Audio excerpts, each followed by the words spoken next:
Danas smo održali prvu sjednicu koordinacije vijeća i predstavnika po županijama bošnjačke nacionalne manjine u Republici Hrvatskoj i prezadovoljan sam prvo sa atmosferom koja je bila na sjednici i druga stvar što smo donijeli vrlo važne odluke koje se tiču naše nacionalne manjine, odnosno naših vijeća koje djeluju u Republici Hrvatskoj po županijama i naših predstavnika.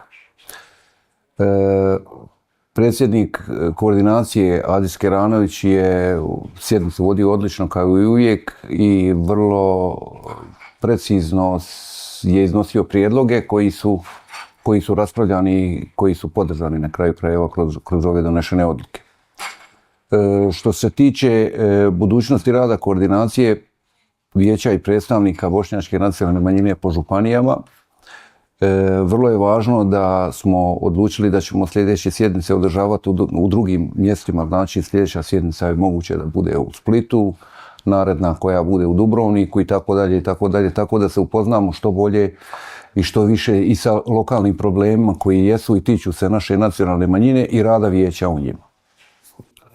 Naš saborski zastupnik Armin Hodžić je sve one koji su bili skeptici, sve one koji su mislili da to neće uspjeti, demantirao na najbolji mogući način. Svaki njegov komentar za saborskom govornicom i svaka njegova replika i svako iznošenje i sudjelovanje u diskusiji je prvo na mjestu, druga stvar dobro pripremljeno i treća stvar sa puno argumenata.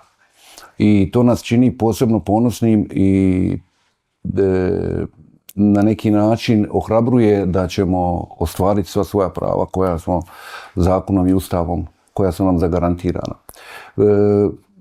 Što razlikuje sadašnjeg našeg predstavnika Armina Hodžića i bivše, koji su nas zastupali iz reda bošnjačkog naroda i iz reda albanskog naroda, velika razlika je ta rad na terenu. Znači, upoznat je sa problemima sredine u kojima, to se vidi, u kojima mi radimo i živimo, reagira na njih, iznosi prijedloge, uvažava sugestije i stvarno pred njim je sigurno velika politička karijera, a ako bude nastavio na ovakav način, bit će i nama sigurno puno bolje. U posljednjih 4 godine Sabah je pokazao koliko je važan za naša društva, koliko je važan općenito u našoj zajednici.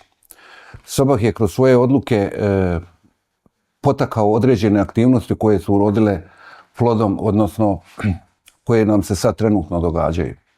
Sabah je organizirao sigurno preko 10 okruglih stolova i tribina na kojima je isticao sve ove probleme koje smo imali, koje imamo i koje ćemo nekad možda i u buduće imati i kako na njih reagirati. Neke smo uspjeli eliminirati, veliki broj, i to je dobro. Neke, nažalost, nismo još, ali to je jednostavno proces i to se događa. Kad kažem to, mislim na ovo preimenovanje muslimanu u Bošnjak. To nije problem koji se može riješiti baš preko noći. Što nas posebno veseli, to je da smo mi predlagali da zajednički surađujemo sa svima i to se na kraju sve je obistinilo i dalo nam je veliki rezultat. Ja se osjećam cijeli sretan kao predsjednik Sabaha da sam na neki način doprinio tome.